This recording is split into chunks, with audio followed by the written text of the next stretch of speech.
თმა გოგომ კაი კითხვა დამისვა. ლანაო, როგორ უნდა მივხვდეთო სოციალურ ქსელში რო წერსო მამაკაციო, წავიდეთო პაემანზე თუ არ ღირსო ამასთან წასვლა. ხო და ახლა მე დავფიქრდი, მარტო რო ვიყო, ვინ უნდა იყოს ვაფშე ეს რომ ავდგე მე ავწიო ჩემი ტრაკი. დავიბანო თავი ამისთვის რომ პაემანისთვის ხო მიხდით ახლა. გამოვეწყო, წავიდე, მაგის ტრამები უსმინო, ვიცი ახლა ერთი სცენარი აქვს. უტრამოთ არ იქნება. თან ახლა უყურეთ. მარტო თუ არ აჭირს, რაღაცა ჭირს ამ კაცს. იმიტომ რომ კარგი კაცი რო იყოს უკვე ამას შეახუჭოჭებდნენ თავს და უკვე იქნებოდა შეფუთული სახში დამიდარი. რაღაცა ჭირს ამ კაცს, მე რომ დაიწყებენ. ეს რა ცუდი ცოლი მყავდა, გაუგებრობა იყო.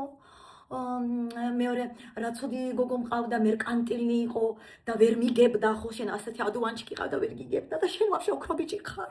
ხო და შენგიც დიდი მთელი ცხოვრება მე. მომისმინეთ ახლა გოგოებო. რა ვიცი რა უნდა გააკეთოს მამაკაც, მაგრამ რო უწევიდე პაემანს. ახლა მე 39 წლის ვარ.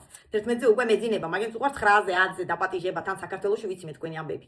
მე მეგონია მე ვერც ვნახავ ვერავის მარტო რომ დავჩე უკვე. იქნები მარტო ჩემი გოგოები, იმიტომ რომ მაგის თავი არ მაქვს უკვე, მაგის ყაყანს უსმინო და მაგენის ღაპრებს და ფსიქოლოგი არ ვარ და რა ვიცი მე. ისე ახლა რომ შევხვდე სადმე ნაცნობა თუ გამაცნო ან რა ვიცი რაღაცა სიტუაციაში კი შეიძლება გავეცნო.